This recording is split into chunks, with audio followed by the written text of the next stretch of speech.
La invitación. Por los 5 minutos que hay que usar, voy a hacer un apretado resumen tratando de no repetir cosas que ustedes conocen.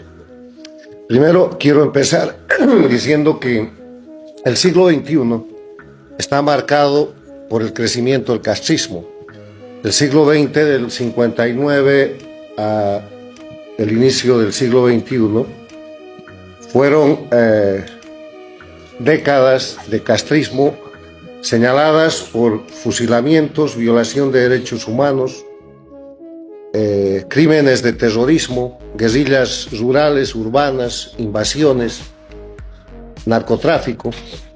Cesó eso cuando cayó la Unión Soviética y montó el castrismo el Foro de Sao Paulo, que estuvo latente mientras Cuba agonizaba en su periodo especial, pero en el 99 llegó Chávez y le proporcionó dinero y petróleo y recreó el castrismo, que penetró en el siglo XXI con el discurso de movimiento bolivariano, Proyecto ALBA, después se llamó socialismo del siglo XXI, y hoy se denomina castrochavismo porque el castrismo del siglo XXI no existiría si no fuera por el aporte del dictador Chávez para recrearlo y para entregarle Venezuela entera.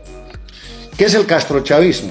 Lo he definido en un libro mío que tiene más de 5 años, que está traducido al inglés y que ahora se presenta el próximo mes en el Brasil, traducido al portugués, que se llama el castrochavismo. El castrochavismo es una organización de delincuencia organizada transnacional que recrea toda la metodología castrista del siglo XX en el siglo XXI y que detenta el poder por medio de terrorismo de Estado bajo el liderazgo de Cuba en Venezuela, Bolivia, Nicaragua, y busca expandirse conspirando contra las democracias de la región.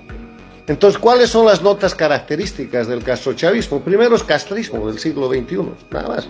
Lo mismo, los mismos crímenes, las mismas prácticas, ejercicio del poder con terrorismo de Estado, crímenes de lesa humanidad, presos políticos, tortura, asesinato, exilio político, agresión a las democracias, guerrillas, narcotráfico, en el siglo XXI.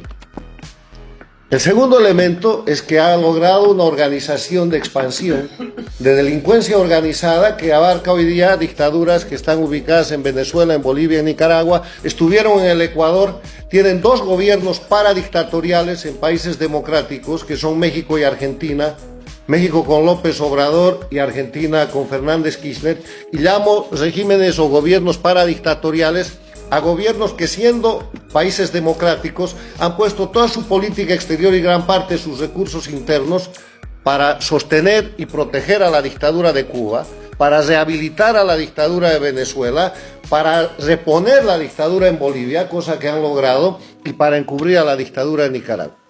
Y ese es el papel de López Obrador y de Fernández Kirchner, que están pagando el dinero y el apoyo recibido del castrochavismo para tomar el poder en esos países. Pero hay 2 países más donde detenta el castrochavismo el poder ejecutivo, que son Perú y Chile, bajo observación porque no han logrado avanzar. Y el resto son países bajo amenaza porque a través del Foro de Sao Paulo, a través de las FARC, a través de las organizaciones de narcotráfico, a través de todo el sistema castrochavista, que es muy extenso, que va desde las embajadas de estos países dictatoriales hasta la operación criminal por medio de mafias vinculadas con la mafia rusa, con la mafia iraní y con todo el sistema de las dictaduras transnacionales que están más allá del hemisferio, operan para destrozar las democracias. Entonces, en ese marco, yo creo que es una gran idea un frente hemisférico para la libertad. Debería ser más bien un frente hemisférico contra la dictadura, contra el crimen organizado. Porque quiero hacer una precisión, el castrochavismo no es política, es delincuencia. Y el error en el que no debemos caer es entrar en un debate ideológico, político, programático con el crimen organizado, porque todo lo que quiere el crimen organizado por estrategia del G2 cubano es estar en la política. Hay que sacarlos de la política y hay que tratarlos como criminales porque Cuba, Venezuela, Bolivia y Nicaragua son narcoestados. Todos alientan el terrorismo y utilizan la migración como instrumento de presión sobre Estados Unidos y sobre todos los países en un acto de agresión. Esto que acaba de pasar con Estados Unidos es el enésimo Marielazo. En ese sentido tengo unas propuestas. Primero, no equivocarnos en lo que es la definición del enemigo. El enemigo se llama castrochavismo, pero es Cuba. Se llama Cuba. El resto es la expansión de la dictadura cubana. Una dictadura cubana que ya les he referido cómo se recrea para el siglo XXI y que está fuerte y que es la líder de América Latina hoy día y Estados Unidos lamentablemente lo acaba de reconocer. Segundo, hay que definir quiénes somos.